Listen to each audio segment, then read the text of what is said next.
Welcome, geeks, to one more episode of Next Week in History, a program that explores the past to unlock the secrets of a better future. If you like this series, please share it with your friends. We need you to spread the word, please. We need you. Anyway, if you're wondering why my voice sounds so weird today, it's because I have a really bad cold. And that on top of my weird English accent, it might make it a bit harder to understand this episode, so forgive me about that. I hope you can still enjoy it. Anyway, let's start! Monday, December 7th. Let's start the week with some World War II action, because on December 7th, 1941 at 7:48 a.m. Hawaiian time, Japanese warplanes launched a surprise attack against the USA fleet at Pearl Harbor. This successful Japanese attack, however, would be their doom, since the US got peace, entered the war, and tipped the scale in favor of the Allies. So why did Japan attack, you ask? Well, after the US embargo, Japan wanted to expand across Southeast Asia to secure more resources, especially oil.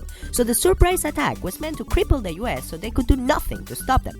As a result, there was near simultaneous attacks in Philippines, Guam, Malaya, Thailand, Singapore, and Hong Kong.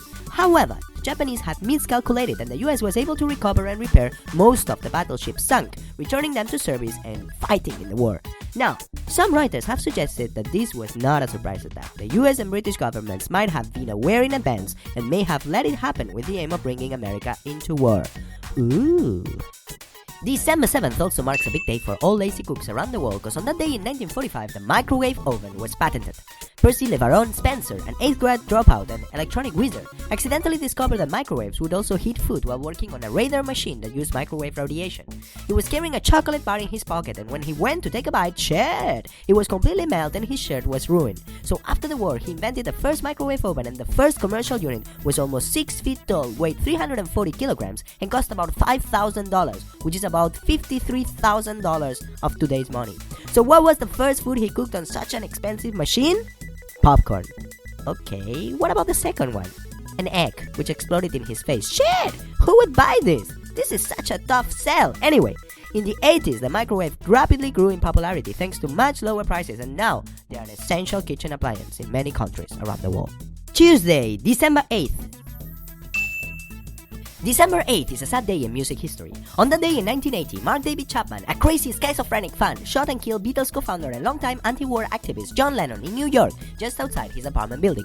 Born and raised in Liverpool, John Lennon rose to fame with fellow member Paul McCartney as founders of the most commercially successful band in the history of pop music, the Beatles. He married Yoko Ono in 1969 and changed his name to John Ono Lennon, and after the group breakup in 1970, John embarked on a solo career that produced iconic songs such as Imagine.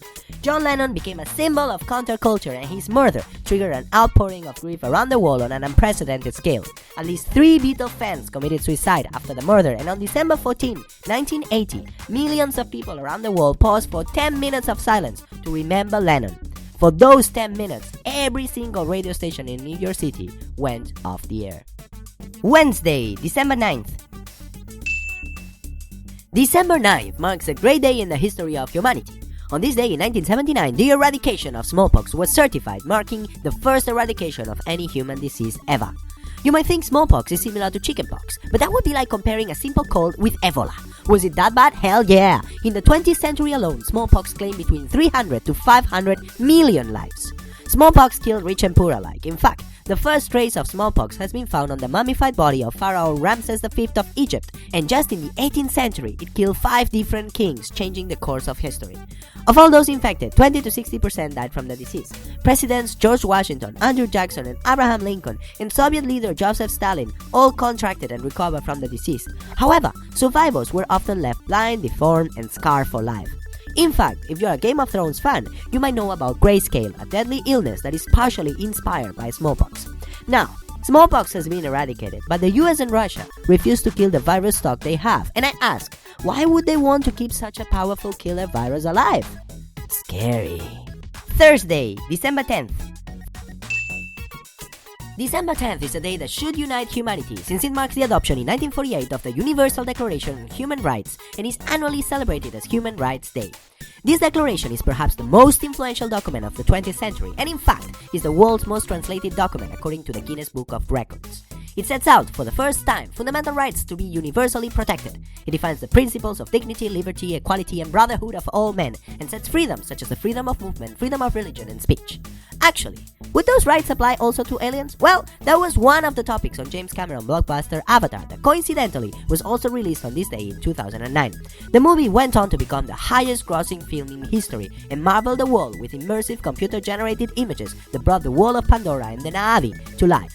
In fact, did you know that actually James Cameron wrote the script for Avatar in 1994 but put it on hold because at that point technology was not advanced enough to make the movie he wanted? Wow! I don't know you, but Avatar was the coolest thing I had seen on a cinema for a long time. So I can't wait for the sequels.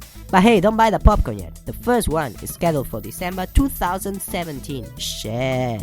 Friday, December 11th.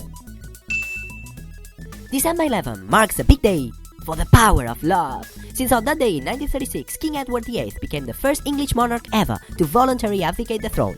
The reason? A woman. King Edward VIII was the eldest son of King George V. By 1934, he had fallen deeply in love with an American, Wallis Warfield Simpson, who was already married for the second time and had previously divorced a US Navy pilot. So of course the royal family disapproved of Edward's married mistress, but by 1936 the prince was set on following his heart. However, before he could discuss this intention with his father, George V died in January 1936 and Edward was proclaimed king, so his decision to marry his lover became then a matter of state. To the Church of England and most British politicians, an American woman twice divorced was unacceptable as a proper British queen. But Edward still insisted on this marriage, so with no resolution possible, the king renounced the throne and on December 11th gave a radio address in which he explains that it was impossible for him to be king without the help and support of the woman he loved. Oh, that's so sweet. Sure, many think that the guy was a Nazi and he adored Hitler, but you gotta give it to him. He was one hell of a romantic Nazi. Saturday, December 12th. On December 12th, the world became a bit smaller as Guglielmo Marconi received the first transatlantic radio signal ever. The message was not much, just the letter S in Morse code, but the importance of that feat is huge and made Marconi famous as he opened the first commercial wireless telegraph service. Marconi had spent several years experimenting with radiotelegraphy. At that time, people thought that the curvature of the Earth would make transmissions impossible over 200 miles, but Marconi believed that radio waves would follow the curvature and could reach way farther. In fact, he was wrong. Radio waves travel in straight lines, but the system still worked because as the waves were sent to space, they bounced back in the atmosphere, so they could reach farther places back on Earth. After this, Marconi would continue to play a leading role in radio discoveries and innovations during the next 3 decades, earning him a Nobel Prize in 1909. Fun fact, did you know that the radio on the Titanic was a Marconi and it was operated by a Marconi operator? Woo! Sunday, December 13th. On December 13th, I wanted to talk about the terrible anniversary, since on that day in 1937, the Japanese army occupied Nanking in China and started a crazy massacre that has been called the Rape of Nanking. The thing is, the crazy things they did there are so messed up that I don't think I can talk about them. In any case, if you have the stomach, Google it and check it out. I think it's good to know those things to realize that there is a fine line between being humans and becoming freaking beasts. Also, I don't want to end the week on such a dark note, so let's talk about a nicer event, since on December 13th, 1642, a Bel Tasman reached New Zealand, becoming the first European to see the island. But of course, the island was not deserted, and if you have ever seen a Kiwi warrior, you can imagine that Abel Tasman and his crew shot their pants when they started to get attacked by a South Island tribe. Probably, this scary first contact was the reason why nobody paid much attention to the island until late the 18th century, when Captain James Cook traveled through the area and he saw that besides big-ass scary warriors, there was also great beauty to be discovered, as all Lord of the Rings fans will surely know. So, with the beautiful landscapes of New Zealand, we end this episode of Next Week in History. Sorry once more about my voice. I know, it's shit, I have a cold. Hopefully I will be recovered by next week, but the weird accent is gonna continue, cause that's just the way I speak.